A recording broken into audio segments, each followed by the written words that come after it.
My name is Kathy, and today I'll be continuing the music composition portion of the music theory material.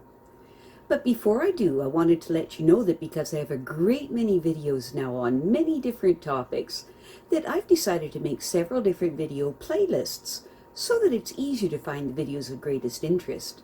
So please check out my playlist page. Before you begin this material, it's important that you go through all of the basics of theory playlist material as well as the music arranging material. Now, you've learned a great deal about music composition already from the basics of theory playlist material and the music arranging material, and now we will move on to learning some techniques for adding drama and interest to your compositions. Just like in a book, a musical composition has a beginning, a middle, a climax point, and an ending. In order to get the maximum emotional effect from your composition, it's best to have your climax point relatively close to the ending of your musical idea. What you're trying to generate is a slow buildup of emotional intensity before the big reveal that's at the climax of your composition, after which the loose ends are tied up neatly to form the ending. If you're developing 2, 3, or 4 musical ideas in your composition, each would be handled in a similar fashion, except that the final climax point of the entire piece should be the most dramatic of all of them. So, how do you do this? Returning now for a moment to the material we covered concerning the development of the musical idea, you learned that you need to firmly establish your key at the beginning by using a lot of tonic notes and chords. The middle section moves around and develops this musical idea.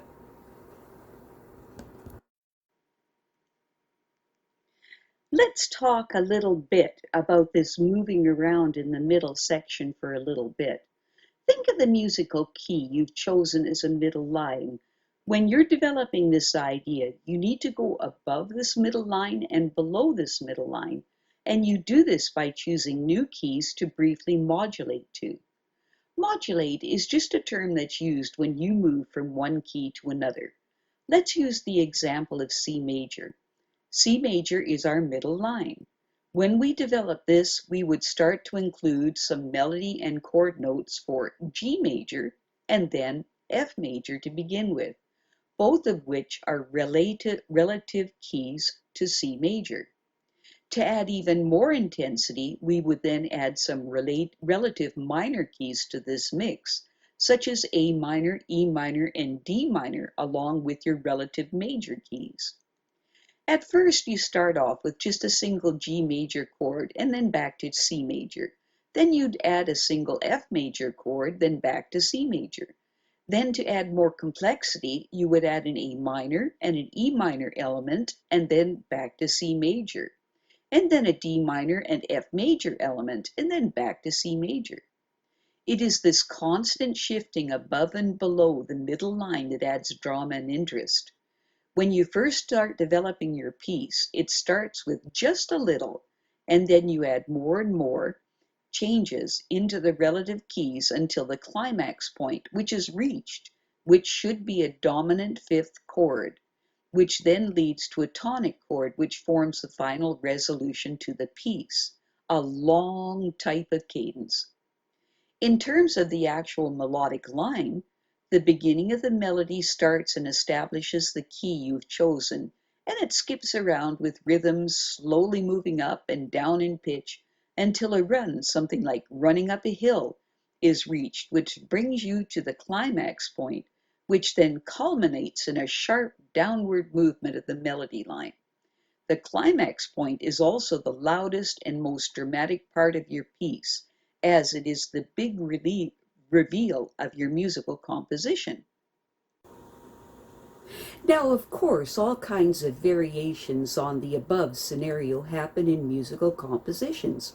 I just wanted to give you a rather pure version of this dynamic. Remember that all of this is just a guideline and not a set of ironclad rules. Another thing that adds great drama to a composition is contrary motion, especially contrary motion using the lower notes on your harp, moving slowly down in pitch, with the higher notes of your harp being used as the main melody line. It is this large contrast of sound that creates this dramatic effect. Other things to explore are to make your melody line go from your right hand down into your left hand and back again with harmony notes above and below the melody. In this instance, when you actually play your composition, you would need to remember to play the melody notes louder than anything else, whether they are in your right hand or your left hand. Now, if you're trying to achieve a kind of altered meditative state of consciousness in your listener, nothing works quite so well as a drone bass. This is a single note or two notes that are allowed to ring over and over again while your melody and accompaniment plays on above it. Now we come to the speed with which you play your composition. Here, everything works with your heartbeat. If you want to excite the listener, to produce a sense of anxiety, then you would make the piece faster. This is normally achieved by using 16th notes and 32nd notes, more than the slower quarter notes and half notes. If you wanted to produce a sense of relaxation, you would make the piece go slower and would use longer notes, tones such as half notes and whole notes in it, instead of a bunch of running sounds. If you wanted to induce a sleepy state, such as composing a lullaby, it would be quite quiet and peaceful in its nature. If you decide that you would like a composition to compose a piece of music that is descriptive of someone that you love, write down on a piece of paper many of the things that you love about this person. Are they funny?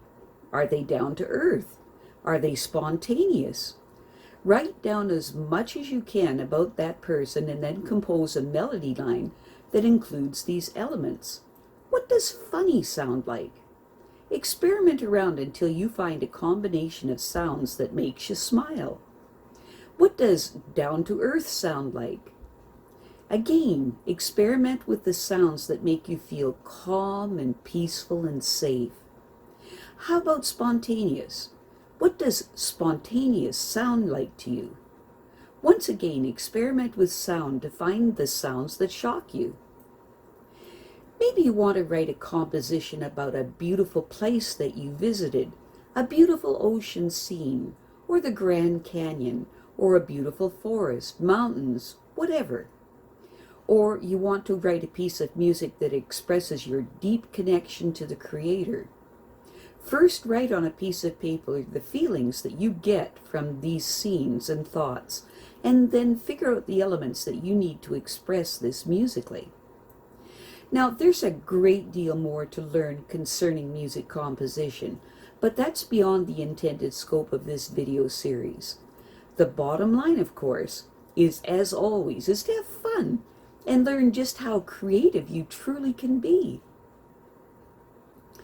I have a great many videos now on many different topics, so I've decided to make several different video playlists so that it's easier to find the videos of greatest interest. So please check out my playlist page. Well, that's it for now.